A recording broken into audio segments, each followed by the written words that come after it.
Hello everyone. जो भी लोग बहुत टाइम से assistant professor, professor and associate professor की वैकेंसी के लिए वेट कर रहे हैं, उन लोगों के लिए एक बहुत अच्छी वैकेंसी आई है। जहाँ पे वैकेंसी आई है उस इंस्टीट्यूट का नाम है Atal Bihari Vajpayee Indian Institute of information Technology and Management. आप देख सकते हैं अपनी स्क्रीन पे, ये वो इंस्टीट्यूट है जिसमें आपकी फैकल्टी पोजीशंस की वैकेंसीज आई हैं। बहुत अच्छा मौका है, आप लोगों को अप्लाई करना चाहिए। अभी इंस्टीट्यूट कहाँ पे लोकेटेड है वो मैं आपको बता देती हूँ। ये इंस्टीट्यूट आपका ग्वालियर में लोकेटेड है और ये एक नेशनल इम्पोर्टेंस का इंस्टीट्यूट है जो कि fully funded by ministry of education and government of India की तरफ से है। आप देख सकते हैं इस इंस्टीट्यूट की वेबसाइट को आप एक्सेस करने के लिए IIITM.AC.in पे क्लिक करेंगे तो आपका ये इंस्टीट्यूट की वेबसाइट ओपन होके आ जाएगी। वेबसाइट ऐसे दिखाई देती है। एक बहुत अच्छा इंस्टीट्यूट है जो कि बहुत अच्छी फैकल्टी पोजीशंस की वैकेंसीज आप सब लोगों के लिए लेके आया है। जब हम इस इंस्टीट्यूट की वेबसाइट को सर्फ करते हैं तो हम देखेंगे कि नीचे आएंगे तो एक रिक्रूटमेंट सेक्शन का आपके पास स्लाइडर ऑलरेडी चल रहा है।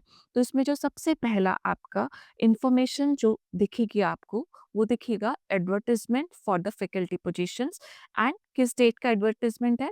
12 फरवरी 2025। लास्ट डेट क्या लिखी हुई है? 17 मार्च 2025। टाइमिंग भी लिखा हुआ है साथ में, जो कि है शाम के 5 बजे। यानी कि आपको इस एडवर्टाइजमेंट को या इस पोस्ट पे अप्लाई करने के लिए जो लास्ट डेट है वो 17 मार्च 2025 है और टाइम है शाम के 5 बजे।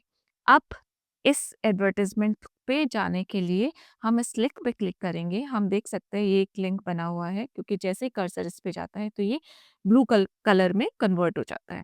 हम इस पे क्लिक करेंगे and then we will see कि ये वाला एक नया पेज ओपन अप होके आ जाता है।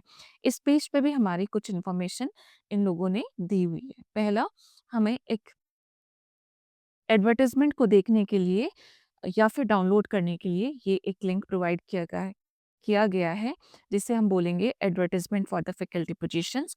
सिमिलरली एप्लीकेशन फॉर्म के लिए दूसरा लिंक है। नाउ जो आपकी वैकेंसीज निकली हैं वो तीनों पोस्ट के लिए निकली है। Professor, associate professor, assistant professor and दोनों ग्रेड असिस्टेंट प्रोफेसर के ग्रेड 1 एंड ग्रेड 2। इसके साथ साथ कुछ इंपॉर्टेंट पॉइंट्स बताए गए हैं इस पेज पे कि हमें ABV, that is Atal Bihari Vajpayee IIITM Gwalior को क्यों चूज करना चाहिए। इसके कुछ इंपॉर्टेंट पॉइंट्स लिखे हुए हैं जो कि आप लोग अपने आप भी पढ़ सकते हैं। एंड मैं भी बता देती हूँ कि this is the first triple IT that is established by the ministry of human resource development, जो कि अभी मिनिस्ट्री ऑफ एजुकेशन के नाम से जाना जाता है, in the year 1997 and the fully funded by the ministry of education government of India. इसका जो मुझे सबसे इम्पोर्टेंट और ख़ास बात लगती है कि यहाँ पे 3 सेंटर ऑफ एक्सीलेंस आपके एग्जिस्ट करते हैं। एंड अलॉन्ग विद दैट आपका जो फैकल्टीज़ हैं उनकी quality of life with the suitable accommodation पे भी ध्यान दिया जाता है। It provides a funding for the faculty startups also. Faculty initiation grant up to ₹10 lakhs भी दी जाती है। Faculty entitle to cumulative professional development alliance है आपका 1 लाख पर ईयर। इसी के साथ साथ excellent library and digital access की फैसिलिटी भी है। तो फैकल्टी का करियर ग्रोथ पे भी पूरा ध्यान दिया जाता है इस पर्टिकुलर इंस्टीट्यूट में। सिमिलरली जो पोस्ट निकली है उसकी मिनिमम क्वालिफिकेशन भी बताई गई है, plus last date and the application opening date भी यहाँ पे मेंशन है। नाउ मूव ऑन करते हैं हम अपने एडवर्टाइजमेंट की तरफ, जिसे हम यहाँ पे क्लिक करेंगे तो हमारा ये एडवर्टाइजमेंट ओपन अप होके आ जाएगा। मैंने डाउनलोड किया है एंड डाउनलोड होके ये ऐसा नज़र आ रहा है। राइट, एडवर्टाइजमेंट आपका डाउनलोड होने के बाद ऐसा नज़र आता है। सबसे पहले हम देखेंगे कि कौन-कौन से डिपार्टमेंट में आपकी वैकेंसीज़ निकली हुई है। तो जिस डिपार्टमेंट में आपकी वैकेंसी निकली है वो है आपका department of information technology, electrical and electronics engineering, E से हम रिप्रेजेंट करते हैं उसे। Engineering sciences ES and level है आपके प्रोफेसर, जिसमें पे लेवल 14A की बात की गई है। एसोसिएट प्रोफेसर जिसमें पे लेवल 13A2 की बात की गई है। असिस्टेंट प्रोफेसर ग्रेड 1 पे level 12 and assistant professor grade 2 पे लेवल 11। नाउ जो पोस्ट आपकी असिस्टेंट प्रोफेसर ग्रेड 2 एंड पे लेवल 11 एंड ग्रेड 2 पे लेवल 10 की हैं, वो दोनों प्योर कॉन्ट्रैक्ट बेसिस पे पोस्ट हैं for a fixed period of the time. इसके अलावा जो बाकी आपकी पोस्ट हैं, प्रोफेसर और असिस्टेंट एसोसिएट प्रोफेसर, वो आपकी परमानेंट पोस्ट है। आप क्या-क्या एप्लीकेशंस रिक्वायर्ड जो आपके एरिया ऑफ स्पेशलाइजेशन है इन वेरियस डिसिप्लिन्स, उसकी बात की गई है। तो पहला आपका जो डिसिप्लिन है वो आईटी है, जिसमें आपकी कोर स्पेशलाइजेशन होगी वो इंफॉर्मेशन टेक्नोलॉजी होगी या फिर कंप्यूटर साइंस एंड इंजीनियरिंग होगी। उसी के साथ-साथ आपका जो रिसर्च का फील्ड होना चाहिए, वो यहाँ पे मेंशन इतने सारे फील्ड में से कोई सा भी फील्ड हो सकता है। चाहे वो मोबाइल कंप्यूटिंग है, जियो स्पेशल इंफॉर्मेशन सिस्टम है, आर्टिफिशियल इंटेलिजेंस है, मशीन लर्निंग है, सॉफ्टवेयर इंजीनियरिंग है, आपकी क्लाउड, फॉग, एज कंप्यूटिंग है, कंप्यूटर विजन है, बिग डेटा एनालिटिक्स है एंड सो ऑन।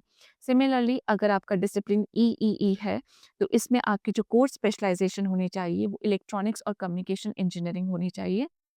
एंड जो आपके रिक्वायर्ड रिसर्च स्पेशलाइजेशंस हैं, वो आपके ये सब हैं: distributed systems, network multi processor design and embedded system, edge devices, neural network design and architectures, robotic intelligent and autonomous transportations, array signal processing, biomedical engineering, photonics and laser technology, and visible light communication। अगर आपका discipline ES है which is your engineering sciences, उसमें आपकी जो course specialisation होनी चाहिए वो आपकी मैथमेटिक्स भी हो सकती है, कंप्यूटर साइंस एंड इंजीनियरिंग भी हो सकती है, या फिर आपकी डेटा साइंस भी हो सकती है।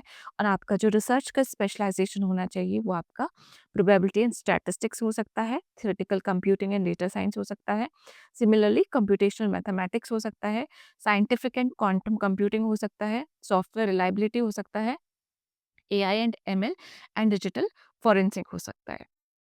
सिमिलरली आगे आपका distribution of vacancies with reservation भी दिखाया गया है। प्रोफेसर की पोस्ट के लिए आपकी टोटल 29 पोस्ट है, जिसका डिस्ट्रीब्यूशन कैटेगरी वाइज इस तरीके से किया गया है: जनरल की 5 पोस्ट है, एससी की 6 पोस्ट है, एसटी की 3 पोस्ट है, ओबीसी नॉन क्रीमी लेयर की 12 है एंड ईडब्ल्यूएस की 3 पोस्ट हैं।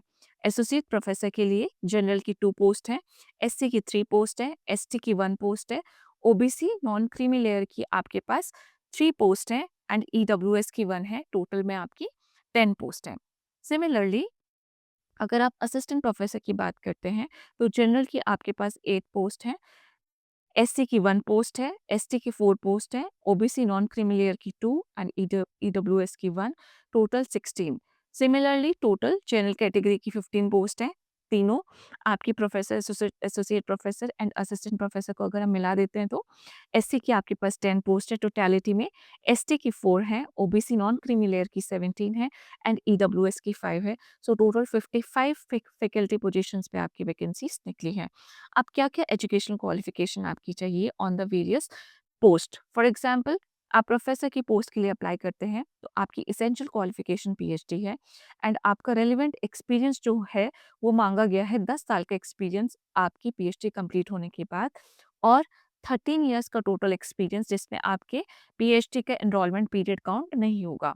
ठीक है, एंड इन 13 इयर्स में से आपका 7 साल का जो एक्सपीरियंस होना चाहिए वो आपका आफ्टर पीएचडी का एक्सपीरियंस होना चाहिए। सिमिलरली अनदर इसेंशियल रिक्वायरमेंट्स में है आपके पास है, आपने कम से कम 2 पीएचडी डिग्री को गाइड किया हो in your entire career as a sole और द प्रिंसिपल सुपरवाइजर। उसी के साथ-साथ पिछले 3-4 साल में आपने कम से कम 3 एससीआई जर्नल्स में पेपर पब्लिश किए हों, एक हाई वैल्यू स्पॉन्सर्ड और कंसल्टेंसी प्रोजेक्ट में काम किया हो एंड उसी के साथ-साथ आपका एकेडमिक आउटरीच एक्टिविटी में भी पूरा प्रॉपर पार्टिसिपेशन रहा हो एंड द 2 एक्सपेरिमेंट्स और द कम्प्यूटेशनल डिज़ाइन प्रोजेक्ट्स भी आपके आपके प्रोफाइल में एडेड होने चाहिए। एडिशनल और द डिज़ायरेबल रिक्वायरमेंट्स भी है कुछ, जैसे कि आपके 1 या 1 से ज़्यादा पेटेंट्स हो सकते हैं, एक आपने supervised more than 3 students for PhD किया हो, आपने कोई ई-लर्निंग मटेरियल को प्रिपेयर किया हो एंड सिमिलरली अगर आपने कोई self finance short term course को भी ऑफर किया हो। तो ये सारी इंपॉर्टेंट चीज़ें आपकी माँगी गई हैं प्रोफ़ेसर की पोस्ट के लिए। आगे चलते हैं, अगर हम एसोसिएट प्रोफेसर की पोस्ट के लिए बात करते हैं, उसके लिए भी आपकी जो क्वालिफिकेशन होनी चाहिए वो पीएचडी होनी चाहिए, जिसमें 6 साल का आपका आफ्टर पीएचडी का एक्सपीरियंस होना चाहिए है और टोटल आपका 9 इयर्स का एक्सपीरियंस होना चाहिए, जिसमें पीएचडी का आपका एनरोलमेंट पीरियड नहीं काउंट होता है एंड इस 9 साल में आपका 3 साल का एक्सपीरियंस पीएचडी कंप्लीट करने के बाद का होना चाहिए। सिमिलरली आपके 4 पेपर पब्लिश होने चाहिए एससीआई जर्नल्स में after your PhD and come से कम आपने एक पीएचडी को गाइड किया हो एज अ सोल और द प्रिंसिपल सुपरवाइजर। इसी के साथ-साथ आपका वन अ, एक कंटिन्यूएशन में भी आप किसी को गाइड कर रहे हो, ये भी रिक्वायरमेंट है, राइट? अगर हम बात करते हैं एडिशनल और द डिज़ायरेबल रिक्वायरमेंट की, उसमें आपका एक या एक से ज़्यादा पेटेंट हो सकता है और आपने ये भी हो सकता है कि बहुत 2 या 2 से ज़्यादा स्टूडेंट को आप सुपरवाइज़ कर रहे हो। Similarly strong liaison with the industry भी आपका रिक्वायरमेंट हो सकता है and offering courses through application of the ICT which is your information and communication technology. अब अगर हम बात करते हैं असिस्टेंट प्रोफेसर ग्रेड 1 की, जो कि आपका पे लेवल 12 का ग्रेड है, उसमें भी आपकी पीएचडी माँगी गई है। 3 साल आफ्टर योर पीएचडी का आपके पास एक्सपीरियंस होना चाहिए या फिर 6 साल का आपके पास टोटल एक्सपीरियंस होना चाहिए, जिसमें आपका पीएचडी का फिर से एनरोलमेंट पीरियड काउंट नहीं होना चाहिए, राइट?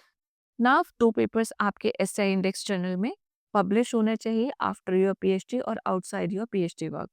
एक आप ऑनगोइंग स्पॉन्सर्ड प्रोजेक्ट में काम कर रहे हो प्लस इसी के साथ-साथ आप किसी टीचिंग लैबोरेटरी भी आपने एस्टेब्लिश की हो, that is also a requirement. अब सुपरविज़न में आपके पास क्या होना चाहिए? एक कम से कम आप एक पीएचडी को सुपरवाइज़ कर रहे हो, एक पेटेंट का आपके पास प्रेज़ेंट हो एंड अगर आपके पास एक्सपीरियंस इन इंडस्ट्री और रिसर्च एंड डेवलपमेंट लैब है, तो that will be an additional advantage to you.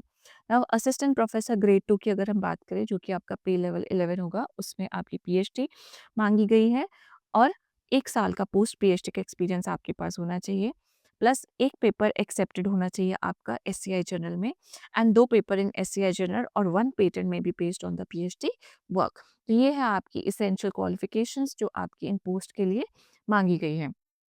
Another essential requirements भी आपके कुछ बताए गए हैं, जैसे आपका 60% का मार्क्स कम से कम होने चाहिए आपकी सारी डिग्रीज़ में। इसी के साथ-साथ में सभी का पीएचडी जो होना चाहिए वो रेलेवेंट डिसिप्लिन में आपका होना चाहिए और यूजीसी के रूल्स एंड रेगुलेशंस के अकॉर्डिंग भी होना चाहिए, राइट? इसी के साथ में जो date for determining the eligibility होगी वो होगी आपकी closing date of this application, ठीक है? जो कि आपकी 17 मार्च है। अब एज लिमिट क्या है? एज लिमिट है fresh appointments beyond the age of 55 years in the case of the professor, यानी कि प्रोफेसर की पोस्ट के लिए 55 ईयर्स तक एलिजिबिलिटी है, 45 ईयर्स तक एलिजिबिलिटी है एसोसिएट प्रोफेसर की पोस्ट के लिए एंड 35 ईयर्स की एलिजिबिलिटी है असिस्टेंट प्रोफेसर की पोस्ट के लिए, राइट? इसी के साथ-साथ हमारे कुछ जनरल इंस्ट्रक्शंस भी हैं, यानी कि जिसमें आपका बताया गया है सेपरेट एप्लीकेशंस अगर आप फिल करनी पड़ेगी आपको, अगर आप एक से ज़्यादा पोस्ट के लिए अप्लाई कर रहे हैं। पूरी एप्लीकेशन में आप सारे डिटेल्स देंगे, आपका टीचिंग एक्सपीरियंस क्या है, रिसर्च एक्सपीरियंस क्या है, इंडस्ट्रियल एक्सपीरियंस क्या है, अचीवमेंट्स क्या हैं, सारी चीज़ों के आप प्रूफ लगाएँगे अपनी एप्लीकेशन के साथ में और एक सेल्फ अटेस्टेड फोटोकॉपी सबकी प्रेज़ेंट होनी चाहिए, राइट? अगर कोई fresh enclosure after the last date shall not be entertained, अगर आप बाद में कुछ भेजना चाहते हैं लास्ट डेट के, वो आपका नहीं एंटरटेन किया जाएगा, ठीक है? Now the institute will not be responsible for any postal delay, अगर आप कहते हैं कि पोस्टल डिले हो गया है, तो that will not be entertained by the institute. Plus कोई भी अगर आप इंटरव्यू के लिए कॉल होते हैं, तो कोई भी टीएडी आपको नहीं दिया जाएगा। You have to bear your own cost for the interview. Now, applications are requested to visit the website from time to time for the information updates. All the required documents in original and valid photo ID proof आपकी ये सब requirement हो गई ही, ठीक है? आपके पास passport हो सकता है, वोटर आईडी, पैन कार्ड, आधार कार्ड या कोई भी गवर्नमेंट इशूड आईडी का आप इस्तेमाल कर सकते हैं। सिमिलरली जो इम्पोर्टेंट पॉइंट है, अगर आप पहले से किसी गवर्नमेंट, सेमी गवर्नमेंट, पीएसयू या another government aided autonomous bodies में काम कर रहे हैं, तो वहाँ से आपको एक नो ऑब्जेक्शन सर्टिफिकेट लेना पड़ेगा before applying to this post, right? Selection जो है वो आपका 2 फेज़ में होगा। पहले फेज़ में there will be the shortlisting of the candidates and उन शॉर्टलिस्टेड कैंडिडेट को एक प्रेजेंटेशन के लिए बुलाया जाएगा, जो कि प्रेजेंटेशन दी जाएगी in their field of research specialization या फिर टीचिंग भी कर सकते हैं। एंड सेकंड फेज़ जो होगा वो आपका सोलली इंटरव्यू बेस्ड होगा, राइट?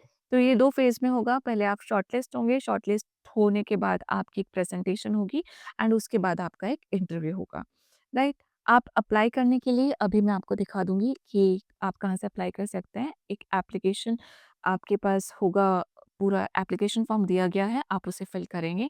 सिमिलरली जो फ़ीस है वो अगर आप जनरल कैटेगरी से बिलॉन्ग करते हैं, ओबीसी नॉन क्रीमी लेयर से बिलॉन्ग बिलॉन्ग करते हैं, ईडब्ल्यूएस कैटेगरी से करते हैं, तो एक नॉन रिफंडेबल फ़ीस का आपको पे करनी होगी, जिसका अमाउंट है ₹1000 एंड अगर आप और किसी कैटेगरी से बिलॉन्ग करते हैं, तो आपको ₹500 as an application fee provide करना होगा, राइट? आप इन अ, चीज़ों का इस्तेमाल करके जैसे अकाउंट होल्डर ये है जिसकी आप एक डिमांड ड्राफ्ट बनवा सकते हैं या फिर आप इन सारे अकाउंट नंबर पे आप अपना क्या कर सकते हैं, फ़ीस को पे कर सकते हैं। नाउ सेल्फ अटेस्टेड कॉपीज़ होनी चाहिए। ये एड्रेस है जहाँ पे आपको अपना एप्लीकेशन फॉर्म भेजना है। The joint registrar A&A ABV, Indian Institute of information Technology and management Gwalior, Morena link road, Gwalior, Madhya Pradesh, India 474015। इसी के साथ-साथ आप देखेंगे कि आप एप्लीकेशन फॉर्म कहाँ से देख सकते हैं। तो एप्लीकेशन फॉर्म देखने के लिए आप इस वापस वेबसाइट पे आएँगे और इस वाले लिंक पे क्लिक करेंगे। आप देख सकते हैं as soon as I am going to click on to this link, यहाँ से आपका बोलेगा कि एप्लीकेशन फॉर्म डाउनलोड होना है। तो जैसे ही एप्लीकेशन फॉर्म आप डाउनलोड करेंगे, तो आप देख सकते हैं I will just open the downloaded application form. So ये है आपका डाउनलोडेड एप्लीकेशन फॉर्म जो कि मैं आपको